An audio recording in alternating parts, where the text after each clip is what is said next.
नमस्कार दोस्तों, digital notes दुनिया हिंदी में आपका स्वागत है। आज का हमारा टॉपिक है कोशिका यानी सेल। कोशिका जीवों के शरीर की सबसे छोटी कार्यात्मक एवं संरचनात्मक इकाई होती है। कोशिका का अध्ययन साइटोलॉजी कहलाता है। कोशिका का अंग्रेजी शब्द सेल लैटिन भाषा के सेलुला शब्द से लिया गया है, जिसका अर्थ है एक छोटा कमरा। ऐसे जीव जिनका शरीर केवल एक ही कोशिका का बना होता है, एक कोशिकीय जीव कहलाते हैं। एक कोशिकीय जीव में केवल एक ही कोशिका सभी जैविक कार्य करती है। अमीबा और पैरामीशियम एक कोशिकीय जीव के उदाहरण हैं। ऐसे जीव जिनका शरीर अनेक कोशिकाओं से मिलकर बना होता है, बहुकोशिकीय जीव कहलाते हैं। मनुष्य, कुत्ता, गुलाब का पौधा, आम का पेड़ आदि सभी बहुकोशिकीय जीवधारी हैं। कोशिका की खोज सर्वप्रथम अंग्रेज वैज्ञानिक रॉबर्ट हुक ने सन 1665 ईस्वी में की थी। सबसे छोटी कोशिका जीवाणु माइकोप्लाज्मा गैलिसेप्टिकमा की है। सबसे लंबी कोशिका तंत्रिका तंत्र की कोशिका है। सबसे बड़ी कोशिका शुतुरमुर्ग के अंडे की कोशिका है। कोशिका सिद्धांत का प्रतिपादन 1838 से 39 ईस्वी में स्लाइडेन और श्वान ने किया था। कोशिका सिद्धांत की मुख्य बातें निम्न प्रकार है। प्रत्येक जीव की उत्पत्ति एक कोशिका से होती है। प्रत्येक जीव का शरीर एक या अनेक कोशिकाओं से मिलकर बना होता है। कोशिका का निर्माण जिस क्रिया से होता है, उसमें केंद्रक मुख्य अभिकर्ता होता है। कोशिका दो प्रकार की होती है, प्रोकैरियोटिक कोशिका और दूसरा है यूकैरियोटिक कोशिका। प्रोकैरियोटिक कोशिकाएं ऐसी कोशिकाएं जिनमें केंद्रक पदार्थ केंद्रक झिल्ली के बिना होता है, वह प्रोकैरियोटिक कोशिका कहलाती है। इसके एग्जाम्पल है जीवाणु और नीले हरे शैवाल। यूकैरियोटिक कोशिका इन कोशिकाओं में दोहरी झिल्ली के आवरण यानी केंद्रक आवरण से घिरा सुस्पष्ट केंद्रक पाया जाता है। यह यूकैरियोटिक कोशिका कहलाती है। पौधे एवं जंतु इसके उदाहरण हैं। कोशिका के प्रमुख भाग निम्न प्रकार है: कोशिका भित्ति, कोशिका झिल्ली, तारक काय, अंतःपृथ्वी जालिका, राइबोसोम, माइटोकॉन्ड्रिया, गोल्जी काय, लाइसोसोम, लवक, राजधानी व केंद्रक। अब हम इनको समझने की कोशिश करते हैं। सबसे पहले हम बात करते हैं कोशिका भित्ति यानी सेल वॉल की। यह केवल पादप कोशिकाओं में पाई जाती है। यह सेल्यूलोज की बनी होती है। यह कोशिका को निश्चित आकृति एवं आकार प्रदान करती है। दूसरा है कोशिका झिल्ली यानी सेल मेम्ब्रेन। कोशिका के सभी अवयव एक झिल्ली के द्वारा घिरे रहते हैं। इस झिल्ली को कोशिका झिल्ली कहते हैं। यह अर्धपारगम्य झिल्ली यानी सेमी परमिएबल मेम्ब्रेन होती है। इसका मुख्य कार्य कोशिका के अंदर जाने वाले एवं अंदर से बाहर आने वाले पदार्थों का निर्धारण करना होता है। तीसरा है तारक काय यानी सेंट्रोसोम। इसकी खोज बॉबेरी ने की थी। यह केवल जंतु कोशिकाओं में ही पाया जाता है। तारक काय के अंदर एक या दो कण जैसी रचना होती है, जिन्हें सेंट्रियोल कहते हैं। समसूत्री विभाजन यानी माइटोसिस डिवीजन में यह ध्रुव का निर्माण करता है।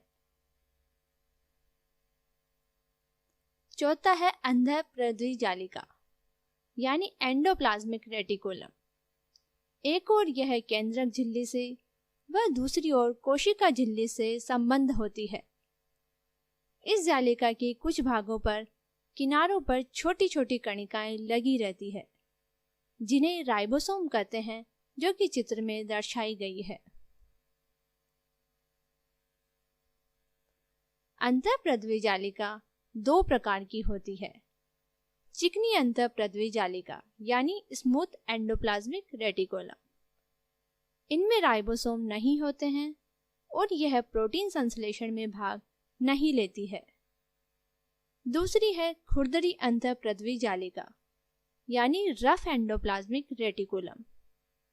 इनकी बाहरी सतह पर राइबोसोम लगे रहते हैं और यह प्रोटीन संश्लेषण में मुख्य भूमिका निभाती है, जो कि चित्र में दर्शाए गए हैं। अंतःप्रद्वी जालिका का मुख्य कार्य उन सभी वसाओं व प्रोटीनों का संश्लेषण करना है जो कि विभिन्न झिल्लियों जैसे कोशिका झिल्ली, केंद्रक झिल्ली आदि का निर्माण करते हैं। पांचवा है राइबोसोम। ये अति सूक्ष्म कोशिकांग है जो केवल इलेक्ट्रॉन सूक्ष्मदर्शी यानी इलेक्ट्रॉन माइक्रोस्कोप के द्वारा ही देखे जा सकते हैं। राइबोसोम की खोज तथा नामकरण जी.ई. पेलाडे ने 1955 में की थी। यह राइबोन्यूक्लिक एसिड नामक अम्ल व प्रोटीन की बनी होती है।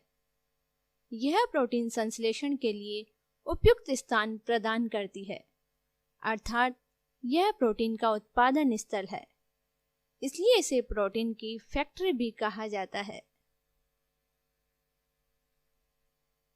छठा है माइटोकॉन्ड्रिया। यह कोशिका द्रव्य यानी साइटोप्लाज्म में पाई जाने वाली अनेक गोलाकार अथवा सूत्राकार रचनाएं होती है। इसकी खोज अल्टमान ने 1890 ईस्वी में की थी, जबकि सी बेंडा ने सर्वप्रथम 1897 में इसे माइटोकॉन्ड्रिया नाम दिया। माइटोकॉन्ड्रिया में डीएनए, मैसेंजर आरएनए एवं राइबोसोम पाए जाते हैं, जिनकी सहायता से ये प्रोटीन संश्लेषण में सक्षम है। माइटोकॉन्ड्रिया कोशिका का शक्ति गृह कहलाता है, क्योंकि इसमें ईंधन का चरणबद्ध ऑक्सीकरण होता है, जिसके फलस्वरूप रासायनिक ऊर्जा यानी एटीपी मुक्त होती है। गोल्जी काय। इसकी खोज 1898 में कैमिलो गोल्जी नामक वैज्ञानिक ने की थी। यह जालिका नुमा नलिकाओं या पुटिकाओं से बना जटिल संगठन होता है, जो छोटी गोल पुटिकाओं से घिरा होता है, जो कि चित्र में दर्शाए गए हैं। यदि कोई पदार्थ कोशिका से बाहर स्रावित होता है, तो उस पदार्थ वाली पुटिकाएं उसे कोशिका झिल्ली यानी सेल मेम्ब्रेन के माध्यम से बाहर निकलवा देती है। इस प्रकार गोल्जी काय को हम कोशिका के अणुओं का यातायात प्रबंधक भी कह सकते हैं। आठवां है लाइसोसोम। लाइसोसोम की खोज क्रिस्टियन डी डुवे ने 1955 में की थी। ये एकल झिल्ली युक्त यानी सिंगल मेम्ब्रेन से बद्ध गोल छोटी थैलीनुमा संरचना होती है। इसका सबसे प्रमुख कार्य बाहरी पदार्थों का भक्षण एवं पाचन करना है। लाइसोसोम में लगभग 40 प्रकार के जल अपघटनीय एंजाइम भरे होते हैं। इसे आत्मघाती थैली यानी सुसाइडल बैग भी कहा जाता है। नौवां है लवक यानी प्लास्टिड। यह पादप कोशिकाओं में पाए जाते हैं। यह 3 प्रकार के होते हैं: हरित लवक, अवर्णी लवक व वर्णी लवक। सबसे पहले आता है हरित लवक यानी क्लोरोप्लास्ट। यह हरे रंग का होता है क्योंकि इसके अंदर एक हरे रंग का पदार्थ पर्णहरित यानी क्लोरोफिल होता है। इसी की सहायता से पौधा प्रकाश संश्लेषण करता है और भोजन बनाता है, इसलिए हरित लवक को पादप कोशिका की रसोई भी कहते हैं। दूसरा है अवर्णी लवक यानी ल्यूकोप्लास्ट। यह रंगहीन लवक है। यह पौधे के उन भागों की कोशिकाओं में पाया जाता है जो सूर्य के प्रकाश से वंचित है, जैसे कि जड़ों में, भूमिगत तनों आदि में ये भोज्य पदार्थों का संग्रह करने वाला लवक है। तीसरा है वर्णी लवक यानी क्रोमोप्लास्ट। यह रंगीन लवक होते हैं जो प्रायः लाल, पीले, नारंगी रंग के होते हैं। ये पौधे के रंगीन भाग जैसे पुष्प, फल भित्ति, बीज आदि में पाए जाते हैं। वर्णी लवक के अन्य उदाहरण टमाटर में लाइकोपेन, गाजर में कैरोटीन व चुकंदर में बीटानिन आदि है। दसवां है रसधानी यानी वैक्यूल्स। यह कोशिका की निर्जीव रचना होती है। इसमें तरल पदार्थ भरा होता है। जंतु कोशिकाओं में यह अनेक व बहुत छोटी होती है, परंतु पादप कोशिकाएं में प्रायः बहुत बड़ी और केंद्र में स्थित होती है। रसधानियों को कोशिका का भंडार भी कहते हैं, क्योंकि इसमें खनिज लवण, शर्कराएं, कार्बनिक अम्ल, ऑक्सीजन, कार्बन डाइऑक्साइड, विभिन्न रंग तथा अपशिष्ट पदार्थ घुले रहते हैं। 11वां है केंद्रक यानी न्यूक्लियस। कोशिका के मध्य में एक रचना होती है जिसे केंद्रक कहते हैं। यह कोशिका का सबसे प्रमुख अंग होता है, क्योंकि यह एक तरह से कोशिका के प्रबंधक के रूप में कार्य करता है। इसकी खोज 1831 में रॉबर्ट ब्राउन ने की थी।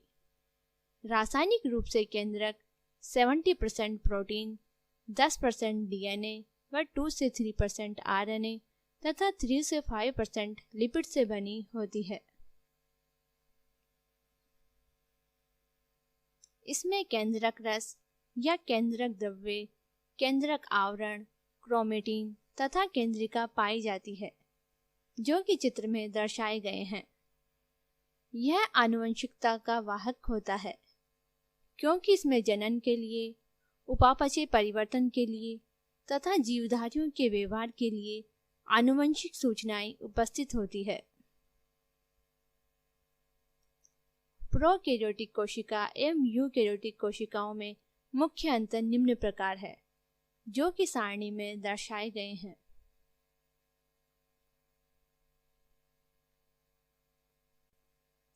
पादप कोशिका एवं जंतु कोशिकाओं में मुख्य अंतर निम्न प्रकार है, जो कि सारणी में दर्शाए गए हैं।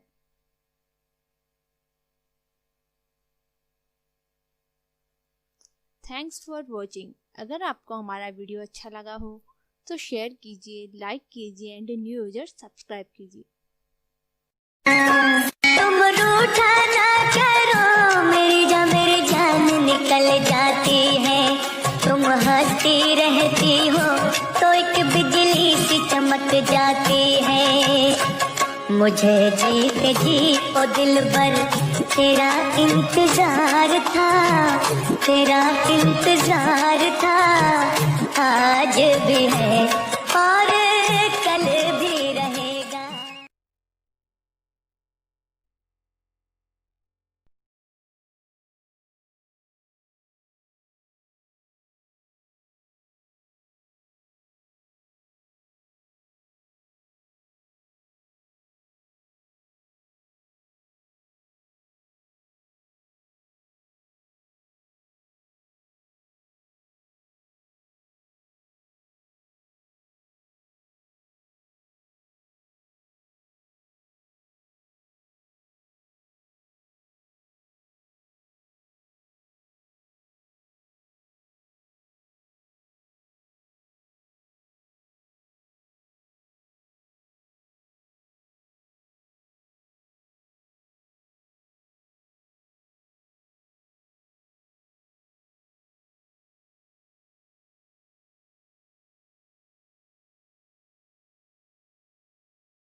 Hello friends, the full form dictionary में आप सभी का बहुत बहुत स्वागत है।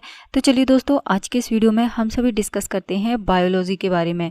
दोस्तों, जीव विज्ञान जो है वह दो ग्रीक शब्दों से मिलकर बना है और ये जो दो शब्द हैं वे हैं बायोस और लागोस। बायोस का अर्थ होता है जीवन और लागोस का अर्थ होता है अध्ययन। इस प्रकार से जीव विज्ञान की वह शाखा है जिसमें कि जीवन का अध्ययन किया जाता है। प्रथम बड़ा जैविक प्रेक्षण प्राचीन ग्रीक प्राकृतिकविद अरस्तु के द्वारा बनाया गया था। अरस्तु को जीव विज्ञान का पिता कहा जाता है। जीव विज्ञान जो शब्द है वह फ्रेंच प्राकृतिकविद लेमार्क और ट्रेविरेनस द्वारा 1802 में दिया गया। जीव विज्ञान के दो अलग अलग शाखाएं हैं जिसमें है वनस्पति विज्ञान यानी कि बॉटनी और जंतु विज्ञान यानी कि जूलॉजी। पौधों का विज्ञान वनस्पति विज्ञान कहलाता है। वनस्पति शब्द की उत्पत्ति ग्रीक शब्द के बॉटेन से हुई है जिसका अर्थ है चारागाह या पौधा। तकनीकी रूप से वनस्पति विज्ञान फाइटोलॉजी यानी कि ग्रीक भाषा में फाइटो को पौधा कहा जाता है और लागोस का मतलब होता है अध्ययन, तो फाइटोलॉजी यह कहलाता है। थियोफ्रेस्ट को वनस्पति विज्ञान का पिता कहा जाता है। जंतु विज्ञान जो है वह जंतुओं का अध्ययन है और ये जो शब्द है ग्रीक शब्द से लिया गया है, जून जिससे बना जंतु और लागोस जिससे बना अध्ययन। अरस्तु को जंतु विज्ञान का जनक कहा जाता है। विस्तृत आधार पर और अनुशासनात्मक रूप से जीव विज्ञान को जीवन विज्ञान या जैविक विज्ञान के रूप में भी जाना जाता है। तो दोस्तों, ये थी एक जानकारी कि आखिर बायोलॉजी क्या होती है। उम्मीद करती हूँ कि यह जानकारी आपको पसंद आई होगी। इसी तरह की और इन्फॉर्मेशन के लिए आप मेरे चैनल को सब्सक्राइब कीजिए, इस वीडियो को लाइक एंड शेयर कीजिए और बेल आइकन को भी दबाइए ताकि इसी तरह के वीडियो का नोटिफिकेशन सबसे पहले आपके पास तक पहुँच सके।